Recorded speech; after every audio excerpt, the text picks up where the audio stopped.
Hi, everybody. Think big, dream big, be big. I'm gonna tell you, I'm always excited to be on talking and sharing knowledge about not only just real estate, but about mindset and building. But I always like to take a quick second and just let everyone know about, again, God's ahead of my life, and I like to always inspire people. When I look at the day where we are, we spend a lot of time talking about living, but no one ever takes the opportunity to talk about what's going to happen after we expire, after we've lived our full potential here and we moved on. And I know everybody, a lot of people see all the things I'm doing and all the things I'm creating. And the one thing I tell you is, it's not about what the blessing. God gives you a blessing, but the true blessing is not what He does for you and what He'll do through you. And that through you is not just today, but it's also tomorrow, and that's after you've left here. So I always want to impart with people that we spend a lot of time thinking about today and not about tomorrow. And I think as I look at the challenge we're facing in a lot of communities right now, if you want to solve some of those problems, one of the first things I think you should always start doing is looking ahead, trying to figure out how to, as I say, catch the curveballs or hit the curveballs, or figure out what's coming around the corner. Because today you're here. If you're sitting here, you're here. You got a gift. You woke up this morning. But the true testament is what will you do today that will impact tomorrow, and how will you prepare yourself for tomorrow? So I'm always excited about that, and I'm always excited about that conversation because when you really sit back and start to do it, because I'm doing it right now, I'm doing some self assessments. The hardest thing you'll ever do is easy to plan for the day, but start thinking about planning for tomorrow, and then what happens after tomorrow. You start to get those a lot of question marks. What is of true value? And I think most of the times, if you reflect hard enough, you'll find that the things you have is not of value.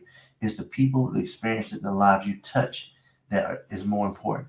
So as you join and follow follow the things I'm putting out there. Follow me on Instagram and IG at the Christopher Dennis, and then and also follow me on Facebook, the Christopher Dennis as well on all our platforms. But take away one thing: I'm always talking about mindset. I'm always talking about wealth building concepts, and I'm always talking about how to make you better and rebuild our communities. At the end of the day, it's about how do we drive and build effective communities that are sustainable. But I want you really to tap into what will your impact be in those communities tomorrow. So look, sit back. I got an exciting fireside chat today. Got some great people that will be joining, and I think we have a real conversation around the same topic. What does tomorrow gonna look like for you? So look, let's dive in because I know it's gonna be fully impact. Remember, if you're out there, you got questions, hit me on the chat. You can you can text your on the chat boxes. You can put your questions in. I'll be able to answer your questions. I'll see them, and we'll try and get them answered. If we don't, I'll follow up with you. Again, think big, dream big, be big. Thinking is about seeing where you are today. Dreaming is about looking at where you're going. But being big is about not about money. It's about when you understand what the true blessing is. But remember, a blessed person will always have money follow them. So look, sit back, enjoy the session today. Let's kick it off. I'm ready and I'm excited.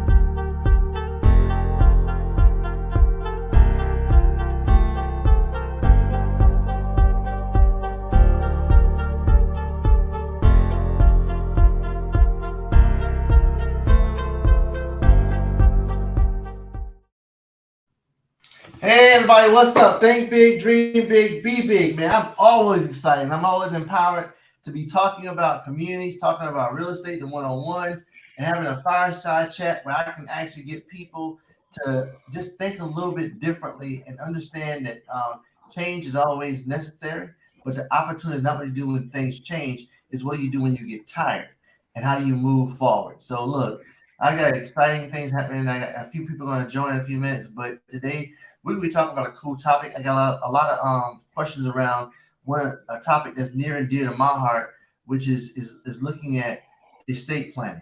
Again, I always talk about the portfolio I built and things I'm doing around real estate. But one of the key things I'll tell you is asset planning. How do you do your asset management? How do you prepare for the future? And even if you only have one house or you only got one asset, and some of the questions maybe it may not you may not even have a real estate asset, but how do you start looking at what does the future look like and playing this game of wealth? And I think the key thing is again rewind your mindset to think a little differently, and then trying to figure out what's your overall impact. One of the things I always people ask me, what do I want out of life? I want when I leave this earth, someone to utter my name 3 times and look and say, you know what, he made an impact not only while he was living, but also after he's expired and created legacy. So I want to talk about that legacy piece because I'm big on that. But right now today, I got a special guest that joined us, and I'm gonna let him introduce himself, but then I really want to dive into the taboo conversation about real estate and building because I know you guys are building, but the real taboo piece people don't talk about is how do you protect your assets and what is this thing called a trust and what are some things I should kind of do about it. So I got a guru again. You know, I try to be a guru in real estate and I try and mentor gurus, but I want to bring a guru on, someone who can really drop it and really give you some behind the scenes questions, and we go dialogue a little bit because he's helping me with some things right now. I said it, yeah. I put you out there, Kenji. He's helping me with some things right now. So again, I want to let him chime in. He'll tell you who he is, tell you a little bit about his business. But the first thing I want to do is ask him one question: how do you feel about how people look at trust right now? And then you can kind of go into your introduction of what you do. So tell me how you feel about what you do first. Well, first off, thank you for having me on. I appreciate that. I always love the opportunity to be on a platform like this where I can educate, empower, and educate people. That's my passion. That's what I've been doing. I don't look old enough, as I like to joke, to be have been doing this for 28 years. But yes, I've been Wow. doing this for 20 years. So I haven't just popped up yesterday. I've been doing this for a long time. In regards to your question, how do I feel about the subject of trust right now? It's long overdue, it's misunderstood, and it comes down to this one statement. Do you want to control your plan or do you want the government's plan? Because you're going to Wow. get one of two plans. It's either your plan or the government's plan. You got a chance to choose while you breathe, but once you're gone, the government plan it is. Wow, that's a powerful statement, man. The government plan, your plan, and I'm always talking about one thing: don't ever play a game if you don't know the rules. And kids, I say that all the time. So, can you tell them who you are and what do you do? All right. Well, as you can see on the title, my name is Kinji Ridley, MBA, certified financial educator, financial therapist. I am a licensed financial advisor. I'm based out of the Philadelphia metro area. Right outside, I'm Philly born and raised, but office outside of Philly. Take advantage of tax savings. Um, I have clients all over the country. As I said, I've been doing this now for 28 years. I run a financial practice, Community Solutions Financial. I also have a real estate development company. I have several nonprofits. I have a online learning platform, the Wealth Building Institute, where I teach entrepreneurs, small business owners, and people in general about various topics on entrepreneurship, professional development, business, um, and topics along those lines. We're gradually expanding into some other fields with that. It was always a goal of mine, not a dream, because a dream and versus a goal is nothing but a date. So it was a goal of mine to have my own school. So I have a background, and like I said, 28 years in finance and financial advising, mortgages, real estate, all of that, as well as a higher education administrator, adjunct professor. So I have the best of both worlds. I love to teach, empower, and educate people. So Wow. um, Look, my first question is, man, when do you find time to even talk about trust, bro? That's a lot. I thought I was busy. I actually thought I was doing something by being on the top list of the most busiest people in Charlotte, but I don't think that. Look, this guy got me beat. And so, one of the things you said that was that I really took note. I'm sitting there taking notes as well. Was the fact that you said a financial therapist. Tell me about that, man. ooh, that we could have a whole podcast about that. It is, and I always bring this up when I talk to my clients. I could teach you about your money, and I could teach you what to do, but how you think about your money, your emotional intelligence will Wow. dictate whether or not you keep repeating the same cycle. So financial therapy is a practice where what I do is I help people develop the right relationship with their money.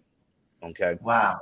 I How like that. you think, yeah, how you think about money is just as important as about what you know about money. Okay. People have poor money mindsets. They have bad money habits. The thing that I've seen over this pandemic period is a lot of people got things fixed instantaneously, instant gratification, but they did not change the behaviors that got them in the predicaments they were in the first place. So what happens when the going gets tough, your back is up against the wall, you're going to revert back to who you are by Yep. nature, by those experiences. We've all had trauma. We are shaped by our experiences, by what we were taught about money, what we think about money, the environment we surround money. So these things will determine our actions, our money actions. And no matter what I teach you, and this feeds right into the trust issue, the whole government versus your plan, this taboo topic, because I'm gonna keep it real because everybody always says he tells the truth, he keeps it real. That's what I'm known for. Wow. In the African American community, one thing we don't like to talk about is death, our money, and giving it to someone else. 28 years of doing this, I tell you, I don't care what anybody says. I've seen thousands, almost tens of thousands of people, and by far, this is one thing that gets black men and black women. No, nobody. Well, I don't want nobody in my business, and this, that, and the other. So we, by our attitudes, by our thinking, we actually self-sabotage the creation of perpetual generational wealth because we don't want to talk about it and we don't want to invite someone in to help us because we're in this self-destructive mental state. You get what I mean? Where it just keeps going. Yep. So that's actually one of the key portions of why it's a taboo topic. Because we don't want to tell anybody our business. We don't want to share with our family what we have. We want to keep our hand closed and have it a guarded secret so that when we're gone, it's a hot mess for them to Yep. fix. They don't Yeah. have insurance, they don't have a trust, they don't have a will, they don't have any of this stuff in place, and you just leave this mess for someone else to clean up. Like for real?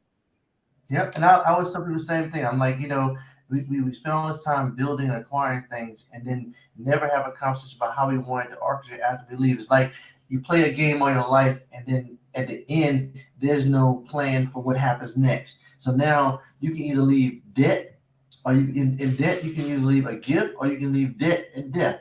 Because if you take everything I have right now and I put it on my son today, I think, and if I don't give him the knowledge and the understanding of the execution, I have not left him a legacy. I've left him a crutch and something that's going to put him A in a safe, burden. You a left him burden, a burden. a total burden. And so You I think that's a powerful way to look at it. And you also said something that was powerful about I'm always talking about the financial plan. I always tell people know the rules. If you go play any game, know the rules. If you don't know the rules, you're already playing a game that you're going to lose at. And so that's why I think it's so important that this conversation is timely because we just came out of COVID. We just came out of a lot of things around looking at how this economy is changing and then talking about into a recession, but we are in a recession. But then how do we navigate what happens next on all the things that we're requiring? Because I'm teaching mentees how to become millionaires, and they're doing it. But I'm saying, what are we doing after that cycle happens? After you start building wealth, are you looking at the next steps? So look, let's dive in, man. And you want to say something else around that? Because I want to dive yeah, in this trust. and we're going to dive in, and this is the good segue. You've been teaching people, as do I. I teach people all the time how to create the wealth, how to start, how to get their business, how to do all these things. But I tell people the plan is incomplete, and they look at me like I'm crazy. And I said, you planned on how to get in, but I'm willing to bet 99.9% people don't have a exit strategy. They don't think about how they're getting out of this. They don't have a strategy on how to retire with this wealth and keep it, how to pass it on so that they control who gets it and they minimize the taxation. All they concern themselves with is getting in and accumulate. They forget you're gonna leave. So you could go out the front door or you could go out the back door, or you want to leave on your own terms. You don't want your stuff to leave and it's not on your terms because you've spent your entire life accumulating this stuff and you didn't set the exit strategy on how it Yeah. went. So now the government gets to set the strategy. That's the government's plan. Oh, you want us to handle it? We'll handle the exit strategy for you. You don't want that. You don't want that. And I think the biggest misnomer is, and I want to put this out there, guys. I'm building a training around mindset, and one of my key slides and teachings talks about time. Time is something you can borrow, buy, steal, or take back. And we all think we have time. In 2000, and when I was in an accident, I was actually they counted out. They counted me completely out. My dad held my hand and said I wasn't going to make it, and I didn't have time to say goodbye. I didn't have time to do anything, but God allowed me to be here. So I thank Him for giving me the opportunity to be here. But I didn't have time, and it really hit me hard because everything I was looking at, everything I thought was important, nothing really was important, but how I was living, and then what I needed to do to move forward, and all the things I didn't get done. And I don't ever want anyone that's around me to be sitting here saying, at that moment that something happens, or you find yourself where you can't take care of your responsibilities, and you're like you want to get a plan together, it's a little too late. So time, I think, is one of the biggest factors in looking Give at this where to your audience, Chris. Give this to your audience. You know what I tell them? I say this to we. clients all the time. Here's the thing. You familiar with Brian McKnight? The song "Shoulda, Woulda, Yeah, Coulda." I that's shoulda, it. I woulda, I coulda, but I can't. It is the Brian McKnight lifestyle. You shoulda, That's you it. woulda. You know what? I shoulda did this. Yeah, I woulda did this. Now I coulda did that, but I didn't do any of it. Now I'm living with a life full of regret. You get one chance to live and you got eternity to reflect. You could do the shoulda, woulda, coulda game the whole day. Brian McKnight. The whole day, and that's the hard part. So look, tell me what a trust is, because I recently started, again, I'm working on one, and so I want people to understand the dynamics of the power of trust. And the hardest conversation I think you have to do is start looking at what are some of the key components of a trust, and what's one of the well, first, what is a trust? What does it provide you? And then what is one of the hardest things that most people have done when it comes to trust? So, what a trust in a nutshell, it's a legal entity. Okay. It's a little bit more than that. It's a entity.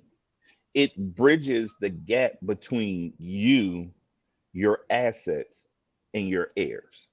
Understand that. It's a entity that's created through a documentation process to bridge the gap between you, your assets, and your heirs.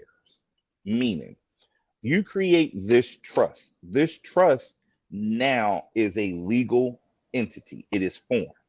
And what happens is this: you transfer or fund your asset, you fund the trust with your assets. By funding, what do I mean? I make determinations, I control that. All right.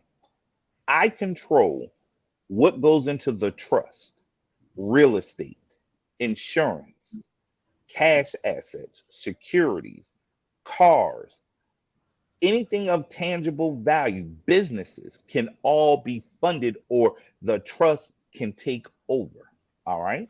Now, why do I want to do that? Because I have just reduced exposure to liability myself. I no longer own these assets. All right. It moves over to this entity. Now, I have the right to control this asset while I'm alive. I can also appoint co trustees or managers to help additionally manage. I can appoint a third party to be this person.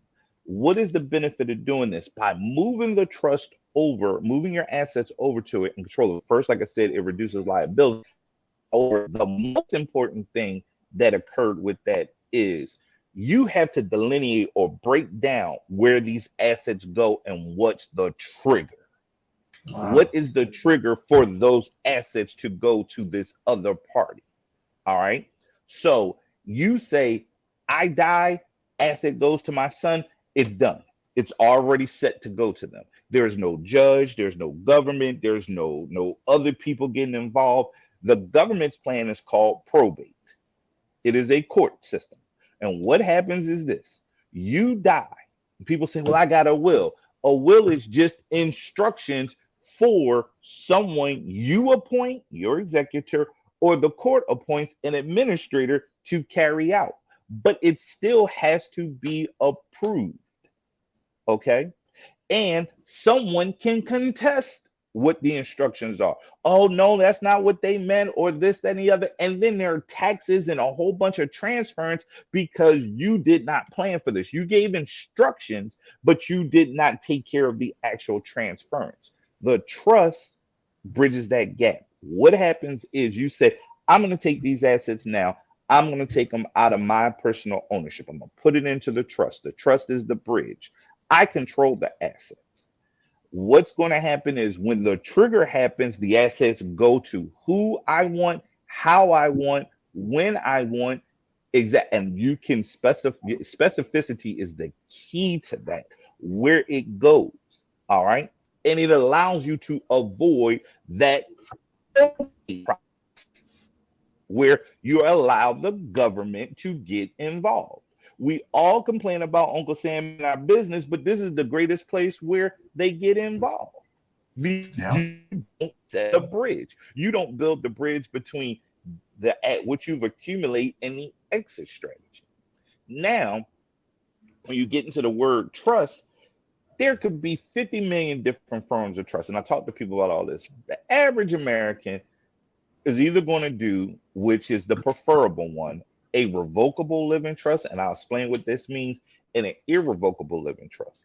Now, can trust get to be more complicated? Yes, as your life gets more complicated, assets get more complicated, situations, marriages, divorce, second marriages, multiple kids all over the place. You got baby daddies, baby mamas, and all the other stuff. Yeah, trust can get to be complicated. We can't just narrow it down. But 99.9% of Americans can go away with either a revocable or irrevocable. Here's the biggest thing and why I'm a fan of the revocable. Revocable means you're allowed to make changes. And I ask people this question all the time.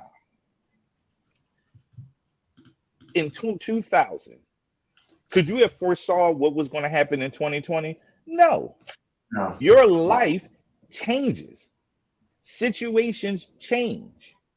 In 2000, I'll be frank and honest. In 2000, I was married to one woman. In 2020, I was married to another one and had been married to her for 15 years.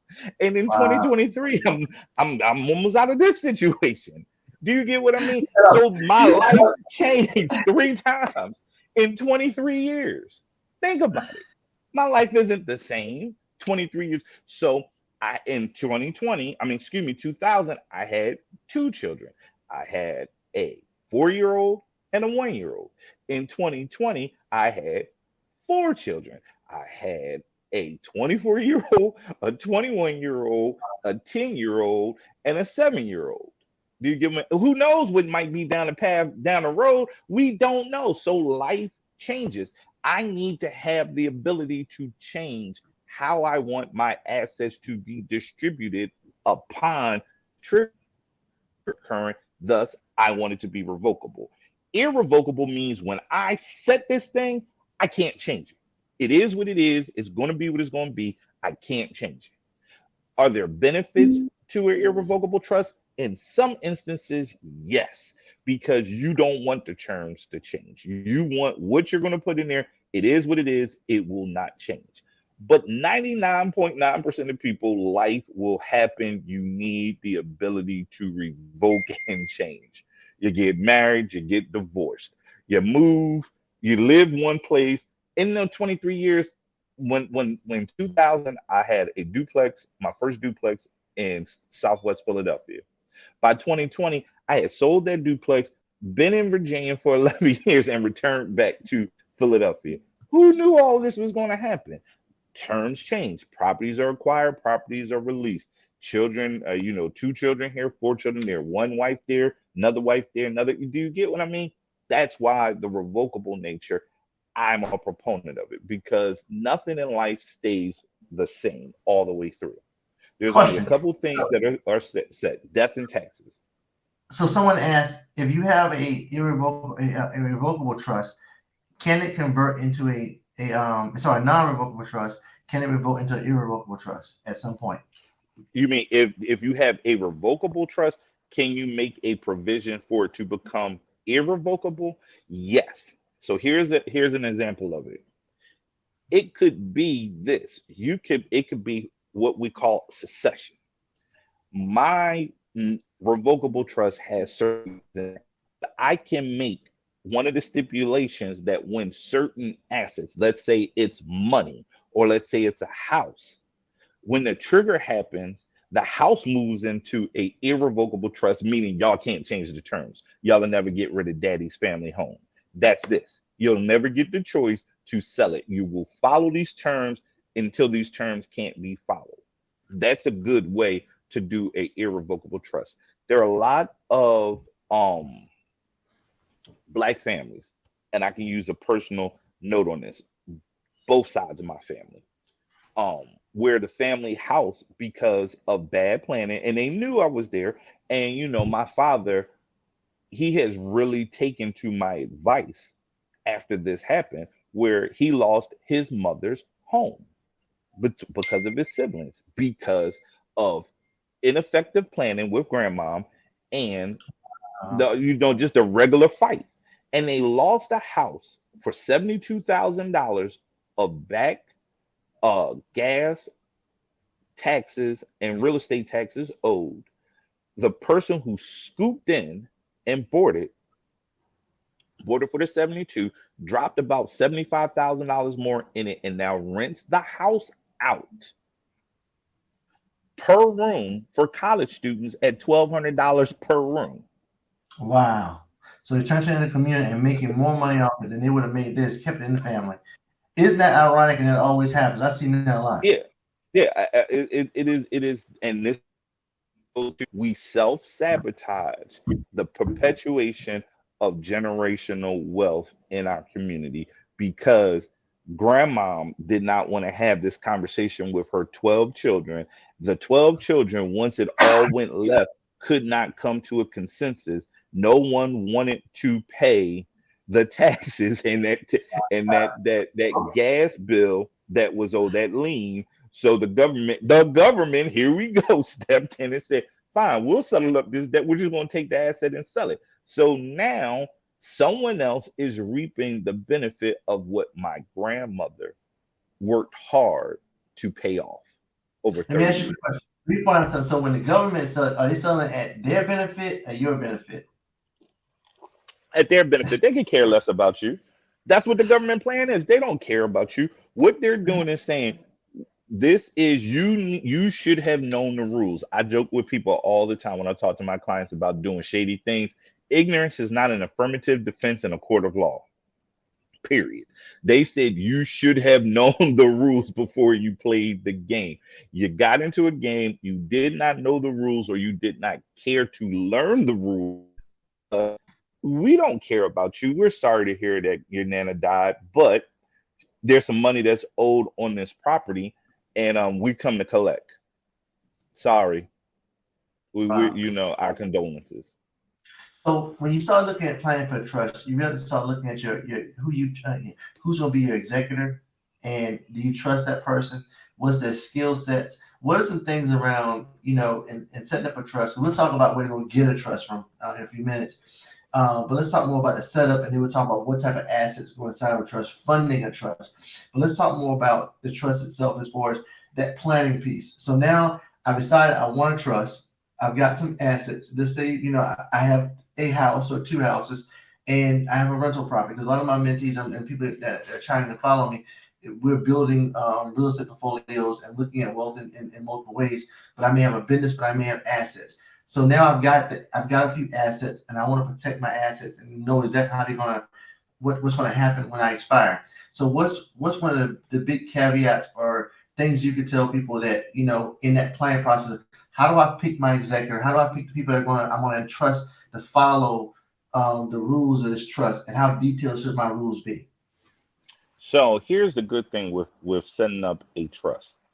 One of the things you can do is it depends upon you, your assets, and your wishes. Because the person that will be managing or administering the trust is called the trustee. Now, there could be co trustees if you're husband and wife, there could be subsequent trustees if you you think about the trigger. What is going to be the trigger for the distribution of these assets? All right. So you could be yourself the trustee, the administrator. Again, you don't own the assets anymore. The trust owns it, but you control what occurs. Now, here's where you have to have that mindset of, well, what? And this is why it's not just a trust that we make sure you have, it's a complete estate planning plan. There's Wow. more to this. What Well, tell me, is hold I on. I'm already overwhelmed. Some people that say I'm already overwhelmed with trust. And now you tell me it's a whole estate plan. Guys, just like yes, it's everything called else, estate planning. So is so here you go. yep. Think about this one question. Now I've moved all the assets into the trust. I don't own them anymore. The trust is there, and I'm the trustee. What happens if I can't make the decisions that need to happen with the trust? Who is going to step in as a subsequent trustee? Who am I giving power of attorney to make decisions on my behalf? Remember, I'm controlling the assets. I don't own them. I'm alive. I haven't died, but I'm alive. And now I'm not in a position to make these decisions. Who would be the person that I trust to step in instead and make these decisions and control the trust? Now that's where this decision comes.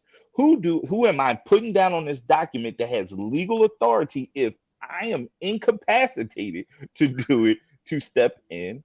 And who am I giving power of attorney to for the things outside of the trust? If you're out there right now, I want to ask you a question. DM me and tell me just tell me the first name. I'll leave the whole name. Tell me the first name of the person that you trust with everything that you built and worked so hard for right now. Just DM me on any platform. Just tell me just the first name of that person, because I think this is where it really gets deep. Because I, if you think it's an easy conversation, try, try, just try. Listen, I'm being real. Nobody thought about that. See, I challenge people on this conversation. Think about it. Now you've done all this hard work to put it into the trust, and now you're unable to control and do these things. Now what's going to happen? Okay, so now I have to think of a subsequent trustee, a successor trustee. I got to think of who my power of attorney is. This is part of that estate planning. So you need to have you. Death isn't the worst thing. Sometimes it's being alive and you can't do anything. Who's going to make these decisions if you're incapacitated?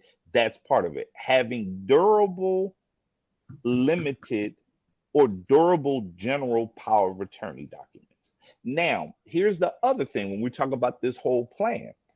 There are going to be certain assets you're going to want to leave or things you're going to want to leave out of the trust. You say, huh? Wow. There's certain assets and things you're going to want to leave out. And now you still need a will. But the will is then called a pour over will because it's the things that weren't in the trust pour over into the will. So you got to worry about why you're alive. You got to worry about why you're dead. You also got to worry about who makes the decisions if you're sick and the plug has got to get pulled or you need care. All of this goes together. It works together in concert. So when I hear people, you remember I was talking about the taboo, I hear people say, oh, get a trust. They leave out all these other little factors because there's Oh, decision on decision on decision. You need a comprehensive estate plan. You need something where you're able to answer these questions. And in reality, these are questions you really should have with your people and your loved ones. You should be having this conversation. You should be talking about this. You should be wondering if you like I challenge you, all my ladies out there, and I don't like to talk bad, But if you have a gentleman that you had a child or children with, and you've accumulated assets that you would like for it to go to him, and something tragically happens, how comfortable are you with that man? And let's flip it, that woman gaining control of your assets via your child. Because if they're a minor and they take over raising of their child, your child, Uh, they have control of these assets. And now they have that. You already don't like each other, probably don't get along, and you don't want anything to do with them. And now you've worked hard to accumulate it, and by some strange accident, you don't have control over it anymore because you're gone. You wanted it to go to your child, but your child is a minor and they have no control of choice. But here is baby mama or baby daddy. I hate saying those terms, but this is real. They step in, and now because they have the child, they have your assets to control, yeah, that's and it's yeah. nothing you can do. I know someone said so. That's not gonna happen to me. It's not. It happens, and I think when you My start, older sister, this happened to. My wow, older sister, God rest her soul, she died. She had two minor children. All her other three children were grown. She had two minor children when she died suddenly. Okay. Do you know the fight? And I can use the real term I want to use of what happened for about 9 to 12 months with fighting over their father was a deadbeat who did not do poop diddly squat for them. My family fought for those children. Like, listen, why would they go over there? And guess what? The government got involved and said legally that's their father. So he gets, to control them. So everything that she left for them went into his control because they were minors. Because and he she had a trust. She had a trust, no, but no, see, no, no, no. She didn't, and this is why I'm saying about having all these things together yeah, because she did not have a plan. The government had a plan for her.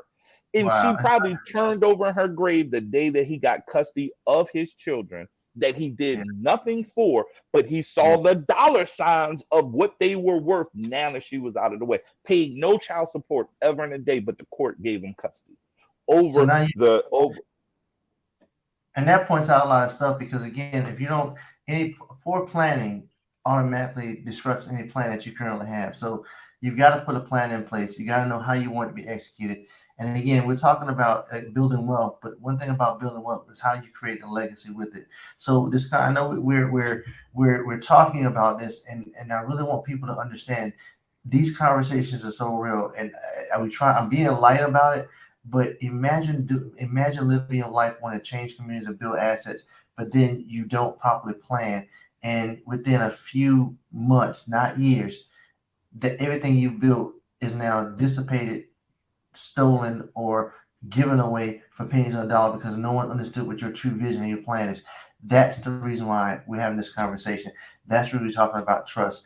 But let me jump into a little more. Tell you about the legal. So we talked a little bit about understanding the benefit and the purpose and the thought process goes into it and how hard that can be.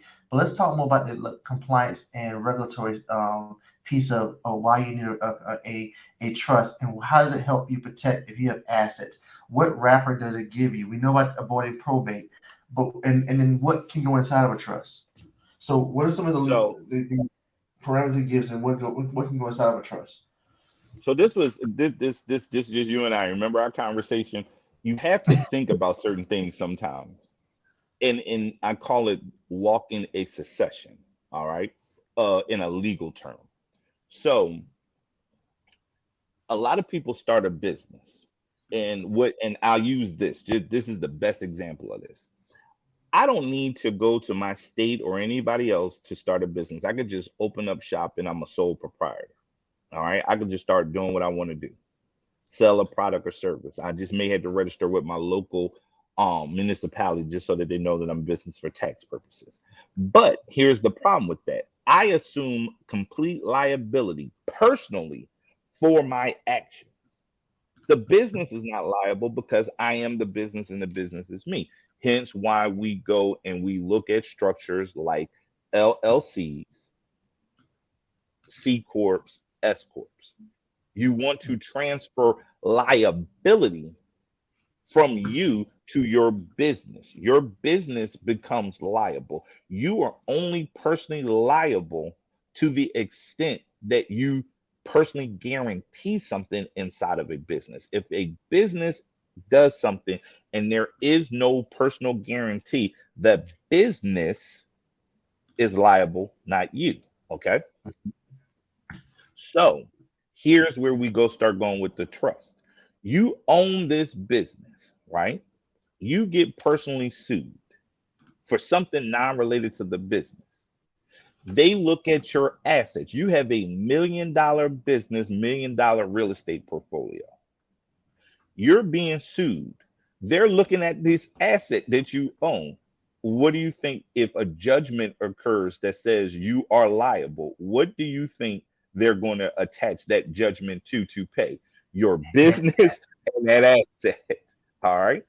So remember the first caveat of the trust. You transfer your ownership of the asset away from you to something that is not you. You just happen to be able to control the asset, but you no longer own it. So if I'm sued and they say, well, we need a detailed breakdown of assets, I don't own nothing. Well, don't you own the trust? I don't own the trust. I control the trust. I don't own poop diddly squat, zero, zilch, no, nothing. Everything is either owned in the business, which now the trust owns, or the trust owns it directly, one or the other. I no longer own the asset. So now this shields me from personal liability for if something came to what the term is enjoin that asset, you can't. I don't own it. You don't own it. I Yeah. don't own it. I control it. I don't own it. You can only go after what I own, me personally. So you ever wonder when a person gets sued and they go to refinance their house and the people say, well, you have a judgment against you, and people are like, what's a judgment? It means that you were sued in a court of law and the judge passed judgment that said you were liable for this Uh-huh. amount of damages you have to pay. And in order for us to release and clear that asset, this judgment has to be paid, which I've Yep. seen derails people's refinances, sales of homes, and all kinds of stuff. Well, what if that could not happen because there is no asset for it to be enjoined or have a judgment placed against? That's the legal purpose of moving and shifting assets away. Wow, All that right. makes a lot of sense. So what type of assets? What type of assets can go inside of a trust? Because everybody thinks, oh, it's just I got to have real estate just to go in a trust. Can it just be No, anything? Can I have cars if you and so? listen, you ain't got to own a house to have a trust. If you have a car, you could put in a trust. If you have dun dun dun dun, here's the other half of the taboo subject: life insurance. Put it in a trust. Oh, that's an Now, a lot upcoming of y'all don't conversation. even have and a lot of y'all don't have life insurance, but life insurance, and you can make the trust the owner. Again, put it inside of the trust of that, and yet you control the assets. Now, this is the tax side of me. Oh, I left that out. I'm an accountant as well, licensed financial advisor, but primarily an accountant. I left that part out. 50 hats, That's the 50 most hats. important. That's the most important thing that people know me as, because I'm an accountant, 20 plus years as an accountant. Um, let's talk from a tax standpoint, or I'll use one better. Let's talk from a college planning perspective. This is a series that I'm going to do about college planning and college funding. One of the sneaky things that people don't realize is this: when you go to fill out your FAFSA, when you're sending your child, they want you to complete this. They're looking at the assets, and they're looking at assets you own. One of the assets they ask you, do you own, is cash value life insurance that you or your child owns. All right. So I'm a proponent for college funding of using cash value life insurance. Why? Because if you properly design it, it is an asset that you're able to leverage and use. It grows tax free, and you're able to leverage and use it to help fund for college. And if the child doesn't want to go to college, it's still your money. and it can still grow if you set it up and do it right. It's not what you originally did. It's the old fashioned. I joke with people all the time. Do you got the old insurance or the new insurance? Because what our grandfathers and great grandpops and all of them used before, no, we're talking nowadays. And wealthy people have been using this for 30, 40 years. Okay. But why I bring that up? So they look at it and they see that you own this asset. So in their mind, well, you can use this money to pay for college before we give you a Pell Grant or anything else. Spend down this asset. Well, what if the trust owned that asset? It's not yours. You don't have to list it on the FAFSA. You're not lying. I don't own this life insurance policy that may have 100K in cash accumulation sitting right there. I don't own anything. So now, if I need to use my cash value of life insurance for my child's college education, it is to supplement, and I can control it.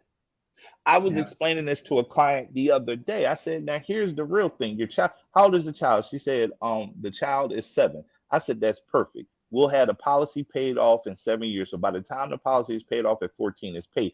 By the time the child turns 18, here's what the cash value looks like. Their eyes open. I said, yeah, if you're putting this kind of money aside into this for a saving purpose, properly designed, this is what the money will look like. Let's say, little Susie doesn't need this money to go to college. Guess what? The money is still sit there. Now, Susie at age 25, when I showed her that, they said, listen, why didn't somebody tell me about this before? At 25, it was 100 grand sitting in there. I said, do you think Susie could buy a house? Is that a good wedding gift? Is that a good thing? I said, the policy is paid up. You never had to pay on it again. And she said, and how did it avoid faster? I said, because it was inside of your living trust that you control, but it's no. Yes, Kevin said it's on a mortgage application. People don't pay attention. When you go to buy a house, that was the other place, it shows up there. Cash value life insurance. Now, from an estate planning perspective, the trust owns it. It will pay out to do what you need to do for final expenses, but the money, now, let's say you have minor children. Don't you think you put provisions inside of that revocable trust on how the money was going to be distributed to the children, in what manner and how? This is why the trust owns it and why you set it up that the trust is the beneficiary so that the trust can distribute the assets appropriately. Yep. What if you disinherit a child? Well, you want to make sure things are said. This is why you have the no, people do it all the time. Time out. He said disinherit child. Look, I You thought at one time you disinherit my. you act stupid. I'm cutting you off. You don't follow the rules. You get no inheritance. If my son watches it, he's heard it a couple times now. Love him to death, great son. But again, sometimes you got to look at things, and this is when you start to really think about that conversation of how well and how do you turn something over to someone who's not ready for it or will not ready for it or has not shown themselves to be ready for it. That's a Here's the challenge. best one, Chris. Here's the best one. And I know I'm a mic drop moment. Touch everybody out there.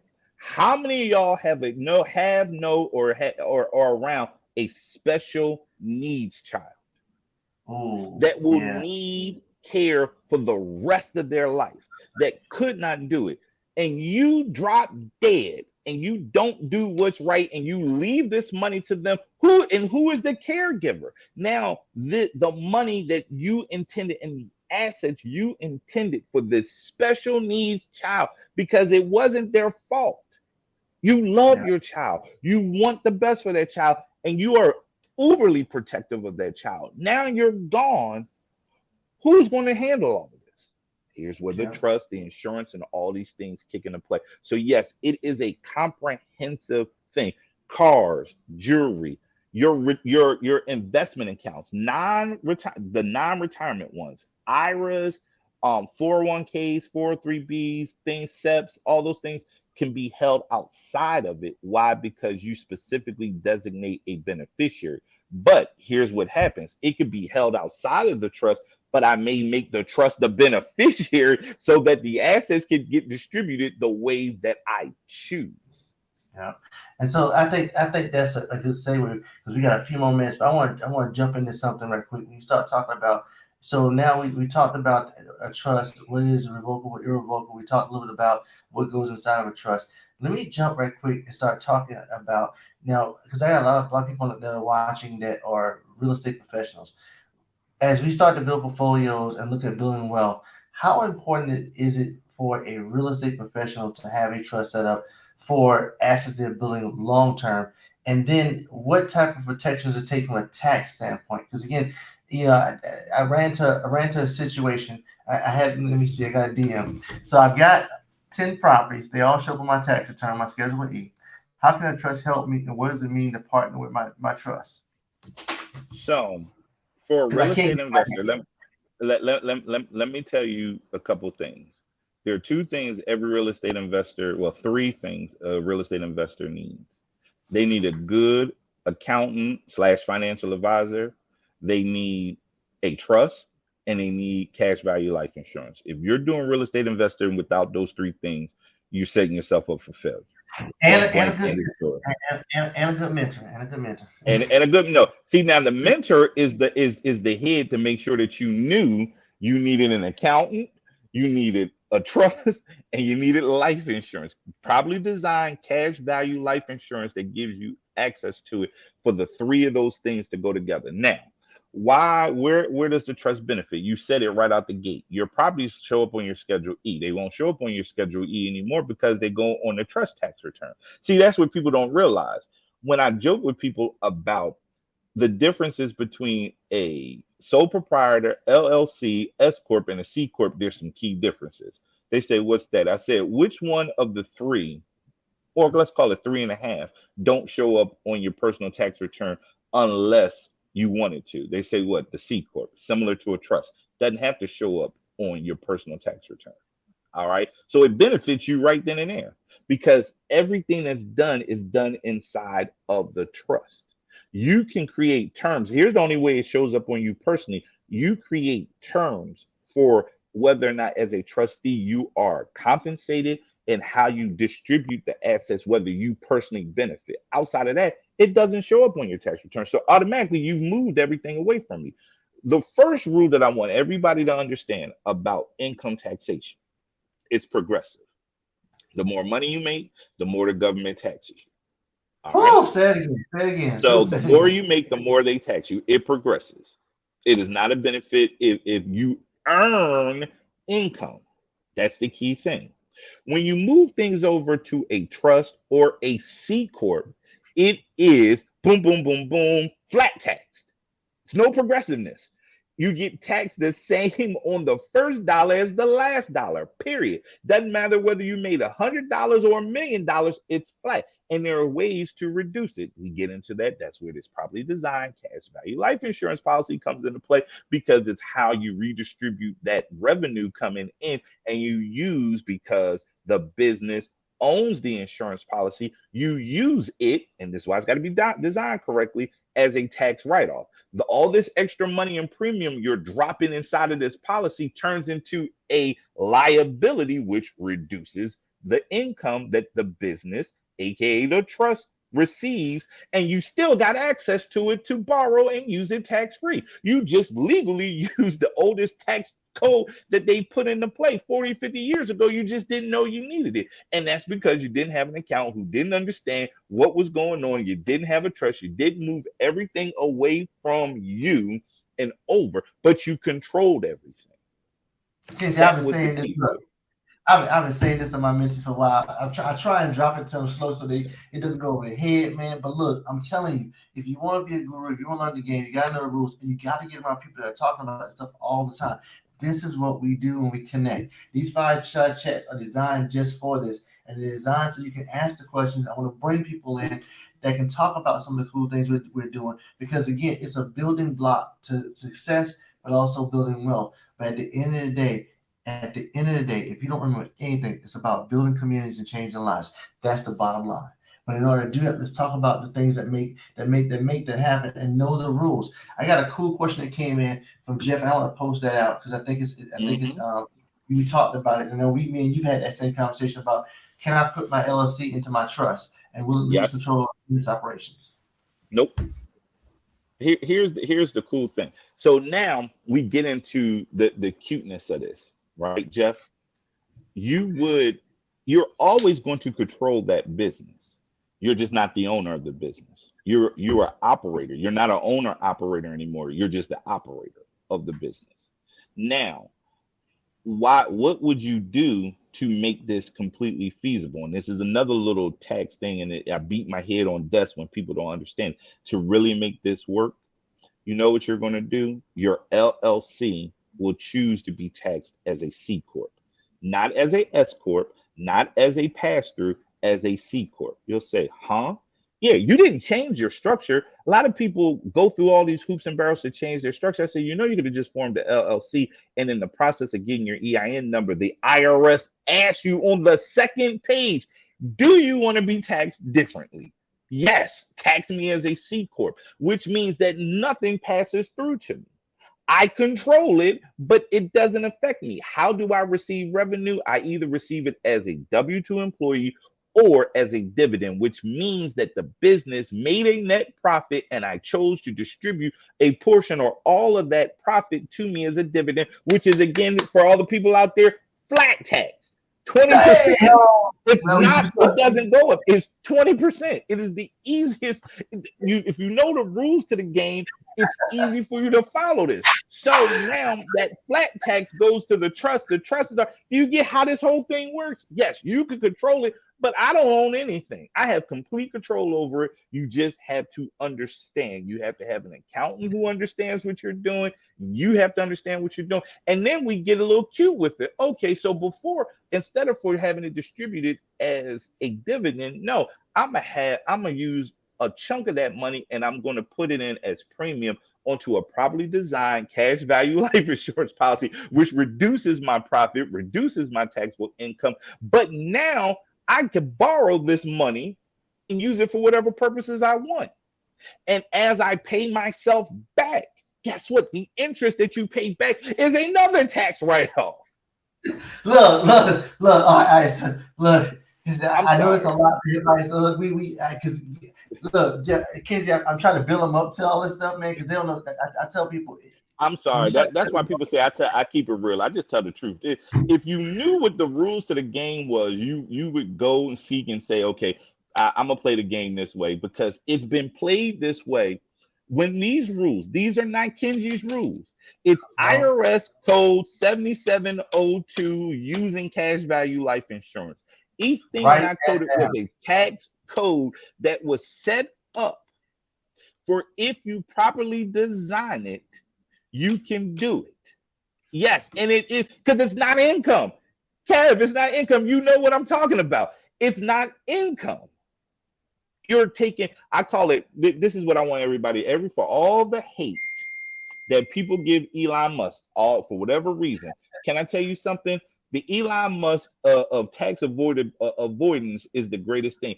Elon Musk never worked for Tesla. He lived off of loans, margin loans on Wow, his wow, shares.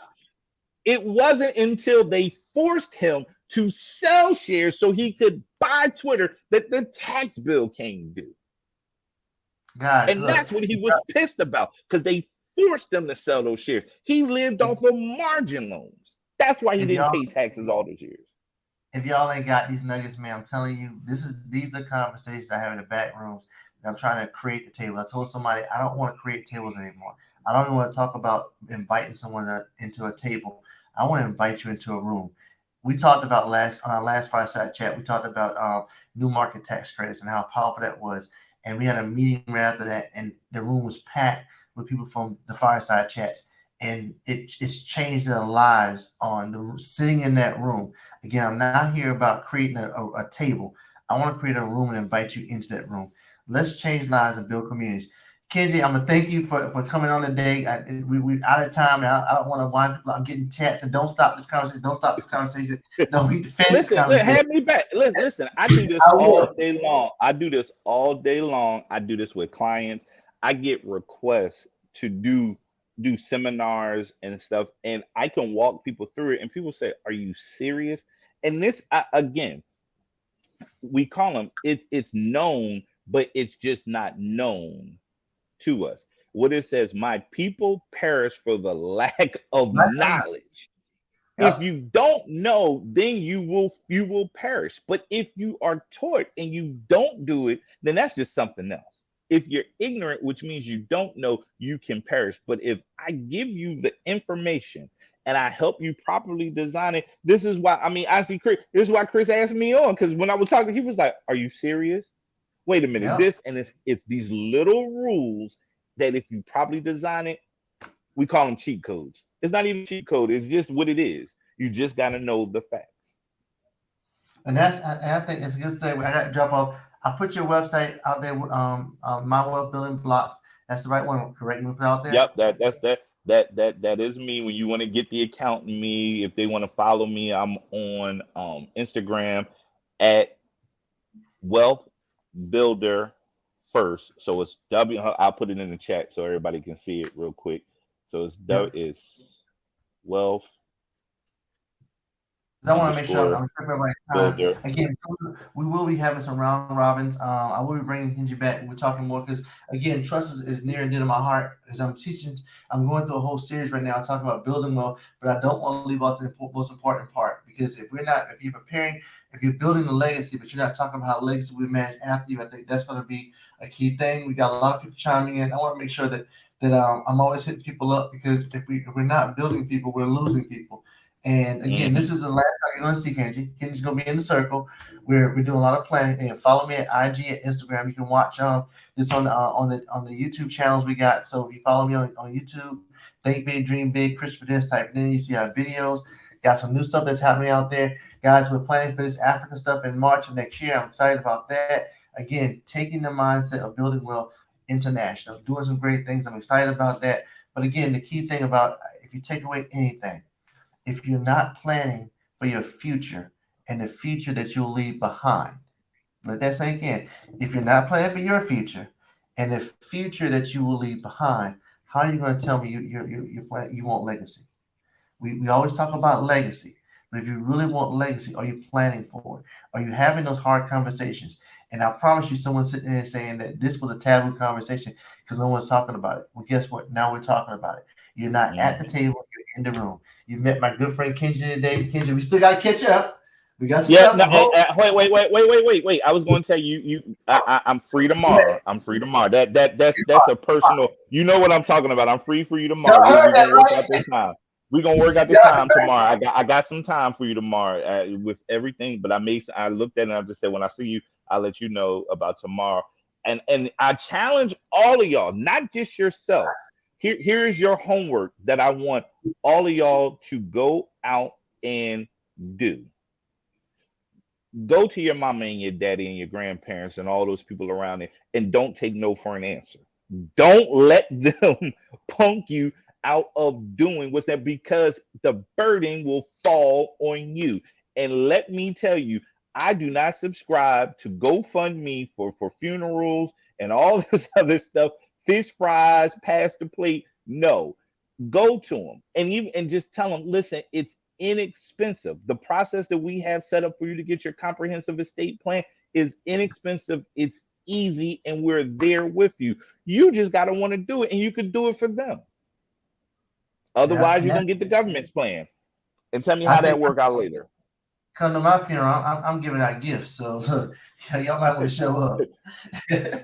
All right, look. Thanks everybody again. Think big, dream big, be big. It's all about being big, being a blessing, and changing lives, but more importantly, changing communities. Again, tune in next week. We got a great another fireside chat, and I will be bringing Kenji back on when I get on his schedule because again we're all busy, but again we're out here making things happen. I'm excited about it. Look, let's go get it. Y'all have a great day. Enjoy yourself.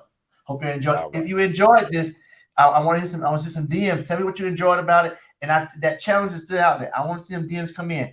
just put their initial if you don't put their names, they don't know who they are. But tell me that one person that you want to carry on and have the rule sets around your legacy. What's their name? Just DM me. Put it, if you don't want to DM in public, put it in a private DM. But I want to know because again, I want to hold you accountable and I want to connect with you. Again, fireside chats every Tuesday. Let's catch up at noon. I'm on it. This is our task. Y'all take care. Have a great day. Stay on, Kinji. All right.